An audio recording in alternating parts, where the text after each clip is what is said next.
नमस्कार सभी कर्मचारियों और पेंशनर्स का एक बार फिर से हार्दिक स्वागत है। साल 2024 के अंत में कुछ अच्छा सुनने को मिल रहा है। 8वें पे कमीशन पर शिव गोपाल मिश्रा का बड़ा बयान निकल के सामने आया है। शिव गोपाल मिश्रा ने कहा कि 8वां वेतन आयोग कर्मचारियों और पेंशनर्स का हक है और इसे हम जल्द लेकर रहेंगे। शिव गोपाल मिश्रा ने कहा कि स्टाफ साइड जेसीएम का सचिव होने के नाते इस मुद्दे पर वित्त सचिव व कैबिनेट सचिव से वार्ता हो चुकी है। पूरी जानकारी इस वीडियो में जानेंगे। साथ में जानेंगे जनवरी 2025 के महंगाई भत्ते और देश भर के 68 लाख से अधिक पेंशनर से जुड़ी 4 धमाकेदार बड़ी खबरें। तो पूरी जानकारी जानेंगे, लेकिन उससे पहले आपसे निवेदन है, जानकारी पसंद आई तो वीडियो को लाइक कीजिएगा। चैनल पर पहली बार आई हैं तो प्लीज़ चैनल को सब्सक्राइब कीजिएगा, क्योंकि आपसे जुड़े तमाम तरह के महत्वपूर्ण आदेश, वीडियो और इन्फॉर्मेशन हम यहाँ पर लाते रहते हैं। तो 8वें पे कमीशन को लेकर अच्छी खबर निकल के सामने आ रही है। 8वां वेतन आयोग कर्मचारियों का हक है और इसे लेकर रहेंगे, ऐसा शिव गोपाल मिश्रा ने कहा है। पेंशन की लंबी लड़ाई में कर्मचारियों को यूपीएस मिली है। अब हमारी लड़ाई 8वें वेतन आयोग के गठन को लेकर है। इस मुद्दे को रेलवे बोर्ड से लेकर केंद्र सरकार के सामने तक उठाया जा रहा है। जनवरी 2026 से कर्मचारियों को 8वें वेतनमान के मुताबिक भुगतान होना चाहिए। इसके लिए AIRF Northern Railway Men's Union लगातार काम कर रही है। यह बात नॉर्दर्न रेलवे मेंस यूनियन के महामंत्री शिव गोपाल मिश्रा ने बृहस्पतिवार को रेलवे स्टेडियम में कही। वह नरमू के 76वें वार्षिक अधिवेशन में बतौर मुख्य वक्ता बोल रहे थे। उन्होंने कहा कि 8वां वेतन आयोग आने वाले समय में संघर्ष का बड़ा मुद्दा बनने वाला है। स्टाफ साइड जेसीएम का सचिव होने के नाते मुझे इस मुद्दे पर वित्त सचिव और कैबिनेट सचिव से वार्ता करने का अवसर मिला और उनसे मेरी वार्ता हो चुकी है। वार्ता सकारात्मक है। सरकार की ओर से कोई बड़ा संकेत जल्द मिलेगा। हमारे कार्यकर्ता जनवरी 2025 में इस मुद्दे को लेकर मोर्चा खोलेंगे। फरवरी से आंदोलन आगे बढ़ेगा। पिछले कुछ दिनों से 8वें वेतन आयोग को लेकर देश में तरह तरह की चर्चाएं हो रही थी। केंद्रीय कर्मचारियों को बेसब्री से इंतजार है कि केंद्र सरकार की ओर से 8वें वेतन आयोग का जल्द से जल्द गठन कर दिया जाए। दरअसल मनमोहन सिंह की सरकार के दौरान साल 2014 में 7वें वेतन आयोग का गठन किया गया था, जिसे अब 10 साल पूरे होने को हैं। ऐसे में कर्मचारियों को 8वें वेतन आयोग के गठन को लेकर काफ़ी उत्सुकता बढ़ गई है। बता दें कि 7वां वेतन आयोग 1 जनवरी 2026 से खत्म हो रहा है। वहीं कुछ मीडिया रिपोर्ट्स में भी दावा किया जा रहा है कि केंद्र सरकार आगामी बजट में 8वें वेतन आयोग के गठन की घोषणा कर सकती है। आपको जानकारी के लिए बता दें कि केंद्रीय कर्मचारी और मजदूर संघों ने इस नए वेतन आयोग के गठन को लेकर वेट एंड वॉच का रुख अपना रखा है। सरकारी कर्मचारियों के संभावित वेतन बढ़ोतरी के बारे में कोई भविष्यवाणी करना जल्दबाजी होगा। हालांकि national council of joint consultative missionary के सचिव शिव गोपाल मिश्रा ने संकेत दिए कि आगामी वेतन आयोग कम से कम 2.86 फिटमेंट फैक्टर पेश कर सकता है। अगर सरकार इसे मंजूरी देती है तो केंद्रीय कर्मचारियों और पेंशनर्स की मिनिमम बेसिक सैलरी और पेंशन में ज़बरदस्त बढ़ोतरी होगी, जहां न्यूनतम वेतन 18,000 रुपये से बढ़कर 51,480 रुपये हो सकता है, जो एक बड़ी बढ़ोतरी होगी।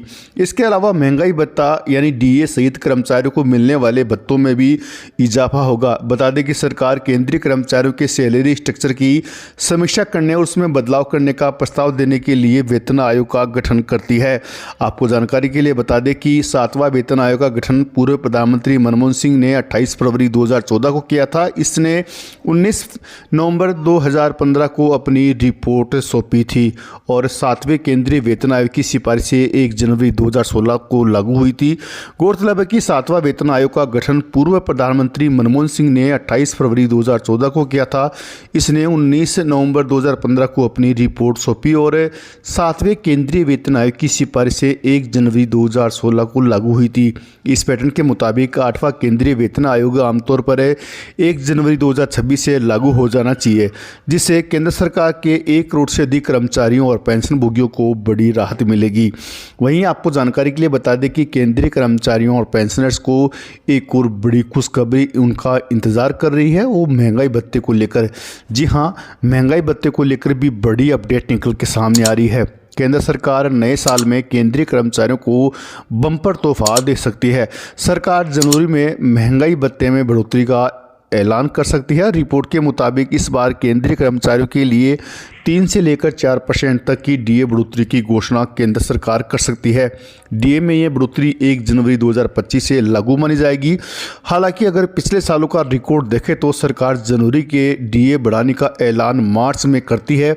सरकार डीए बढ़ाने का ऐलान कभी भी करे, लेकिन इसे लागू 1 जनवरी 2025 से ही माना जाएगा। पिछले साल भी डीए में बढ़ोतरी अक्टूबर के पहले सप्ताह में की गई थी, लेकिन इसे लागू 1 जुलाई से माना गया था। सरकार ने अक्टूबर में डीए में 3% की बढ़ोतरी की थी, तब डीए बढ़कर 53% हो गया था। इससे पहले मार्च 2024 में डीए 4% बढ़ाया गया था, तब महंगाई भत्ता 4% बढ़ने से बेसिक पे का 50% हो गया था। अब डीए बेसिक सैलरी का 53% है। साथ ही पेंशनर्स के लिए महंगाई राहत यानी डीएनएस रिलीफ डीआर भी 53% है। डीए और डीआर हर साल 2 बार बढ़ाए जाते हैं। डीए केंद्रीय कर्मचारियों को दिया जाता है, जबकि डीआर पेंशनर्स को दिया जाता है। तो अगर सरकार डीए को 4% बढ़ाती है तो डीए बढ़कर 57% होगा। अगर सरकार नए साल में डीए 3% बढ़ाती है तो ये बढ़कर 56% हो जाएगा।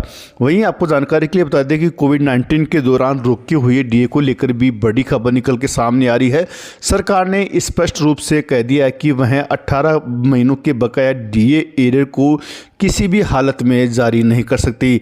उन्होंने कहा कि जो डीए और डीआर रोका गया था उसे कोरोना महामारी से निपटने के लिए उसका उपयोग कर लिया गया है। अब डीए एरियर जारी करना व्यावहारिक नहीं होगा, अतः डीए एरियर की आगे से मांग न की जाए। वहीं आपको जानकारी के लिए बता दें कि सेवानिवृत्त कर्मचारियों के लिए एक अच्छी खबर आई है। केंद्र सरकार ने 80 वर्ष की आयु पूर्ण करने वाले केंद्रीय सरकारी पेंशन भोगियों को अब अतिरिक्त पेंशन देने का निर्णय लिया है। यह अतिरिक्त पेंशन इन पेंशन भोगियों को अनुकंपा भत्ते के रूप में प्रदान की जाएगी। हाल ही में पेंशन और पेंशन भोगी कल्याण विभाग यानी DOOPPW ने एक महत्वपूर्ण आदेश जारी किया है। वहीं सरकार की ओर से एक और बड़ी घोषणा की गई है। सरकार ने अब नए नियम की घोषणा की है, जिसमें कहा गया है कि अगर केंद्रीय कर्मचारी अपने कर्तव्यों को लापरवाही बरतता है तो उन्हें अपनी पेंशन और ग्रेजुटी से हाथ धोना पड़ सकता है। इस आदेश के मुताबिक अगर कोई कर्मचारी नौकरी के दौरान कोई गंभीर अपराध करता है तो उसे ये लाभ नहीं मिल पाएगा। केंद्र सरकार ने कर्मचारियों को कड़ी चेतावनी जारी करते हुए कहा है कि जिसकी अनदेखी करना उनके लिए काफ़ी नुकसानदेह साबित हो सकता है। अगर कोई कर्मचारी नियमों की अवहेलना करता है या अपने कर्तव्यों में लापरवाही बरतता है तो उसे पेंशन और ग्रेजुटी का भुगतान नहीं किया जाएगा। यह अलर्ट खास तौर पर 8वें वेतन आयोग का इंतजार कर रहे देश भर के 1 करोड़ से ज़्यादा कर्मचारियों और पेंशनर्स के लिए काफ़ी महत्वपूर्ण होने वाला है। मीडिया में आई एक अधिसूचना के अनुसार ग्रेजुटी और पेंशन रोकने का अधिकार उन अधिकारियों के पास होगा जो उनका नियुक्त